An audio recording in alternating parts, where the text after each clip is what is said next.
Bonjour à tous et bienvenue. Nous allons aborder aujourd'hui l'entretien technique.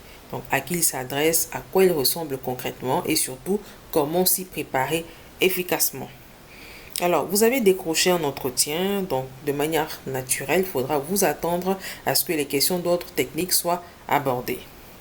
Et pour cela, il peut y avoir différents cas de figure. Il faut retenir déjà que voilà, l'entretien technique, ce ne sera pas forcément un entretien à part voilà, relatif à la technicité. Donc l'entretien même en tant que tel, de manière générale, peut englober l'ensemble des questions classiques telles que votre parcours, vos expériences professionnelles, les soft skills que vous avez développés, en plus des aspects techniques. Mais il peut également arriver que dans certains process de recrutement, vous soyez recruté premièrement par un recruteur généraliste qui va aborder voilà, ces aspects de manière plus ou moins approfondie selon sa connaissance du métier. Il va tester vos réflexes et lorsqu'il les estime satisfaisants, il va vous faire passer à l'étape suivante. Donc c'est à ce moment-là qu'on va vous annoncer que vous aurez un entretien par exemple avec le board ou encore avec les équipes métiers, etc. Donc, une fois que vous avez cette information, cela va signifier simplement que votre entretien prochain va tourner essentiellement sur les aspects techniques du poste. Donc, c'est une étape de recrutement où l'employeur va évaluer vos compétences métiers concrètes. Donc, il ne va pas s'agir seulement de parler de votre parcours, mais de démontrer ce que vous savez faire concrètement.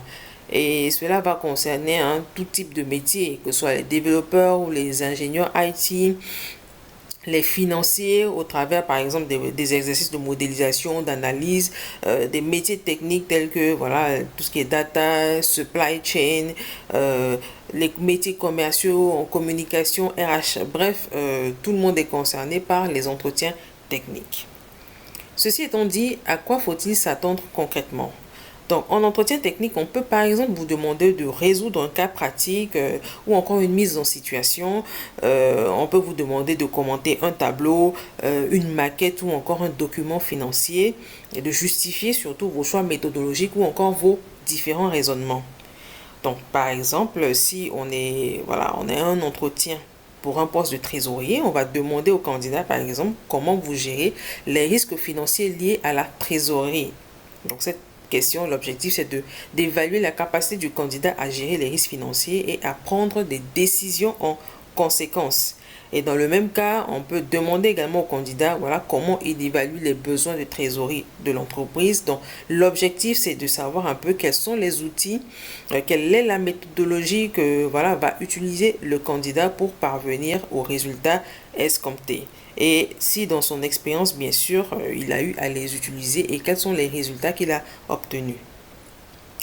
Et pour un entretien de RH, on peut par exemple vous dire, écoutez, vous prenez fonction en tant que RH et les données que vous avez reçues sur le taux de rotation du personnel sont de X% sur une période de X mois, X années. Voilà, comment vous pouvez interpréter cette information, quelles sont les premières actions que vous allez mettre en œuvre pour résoudre le problème, voilà, même si vous n'avez pas forcément toute la situation à l'instant T, etc., etc. Donc vraiment, l'objectif, ce sera de vérifier la cohérence du raisonnement une fois de plus. Et voilà, parfois le recruteur va aussi tester votre capacité à communiquer clairement sur ce que vous faites. Donc ça ne sera pas juste une question de bonne réponse, mais aussi de posture. Et une fois de plus, de cohérence. Comment se préparer? Donc voici quelques petits conseils pour arriver prêt à ce type d'entretien-là. Donc la première des choses, c'est de réviser les fondamentaux même de votre métier. Donc les concepts, les méthodes, les outils, etc. Je vous assure qu'on peut vous poser une question en tant que financier. On va vous poser la question, même si vous avez un bac plus 10. Qu'est-ce qu'un compte de résultat? Qu'est-ce qu'un bilan? Ou si vous êtes un RH, c'est quoi l'onboarding ou encore un commercial, c'est quoi la négociation commerciale? Ce sont des questions généralement qu'on peut poser voilà, pour un poste de stagiaire, mais il peut y arriver même que, même si vous avez plusieurs années d'expérience dans le métier, on vous pose des questions sur les fondamentaux même de votre métier. Donc, il faudra vraiment se remettre à jour.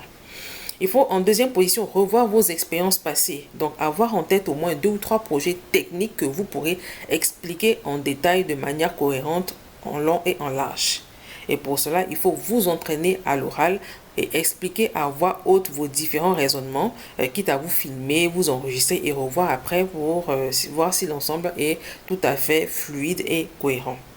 Et surtout, il faut être factuel. Donc, il ne va pas s'agir de réciter ses cours ou encore de sortir des théories de son chapeau ou encore d'utiliser un raisonnement, un langage complexe un peu pour impressionner le panel de recrutement. Non, il faut vraiment rester sur des éléments factuels pour ne pas perdre votre auditoire. Donc, le plus important, il faut rester calme et structuré. Donc, vous n'êtes pas censé tout savoir par cœur. Donc, on veut juste savoir comment vous réfléchissez et comment vous travaillez. Et pour ça, il faut faire preuve d'honnêteté intellectuelle. Si vous n'avez pas la réponse, vous dites simplement, écoutez, je n'ai pas la réponse à cette question, mais je la note et je vais me documenter sur le sujet. Point. Personne ne va vous en vouloir pour cela. Alors, en conclusion, l'entretien technique, ce n'est pas un piège, c'est plutôt une opportunité de montrer votre valeur concrète. Donc, avec un peu de préparation, vous pouvez tout à fait faire la différence pendant un processus de recrutement.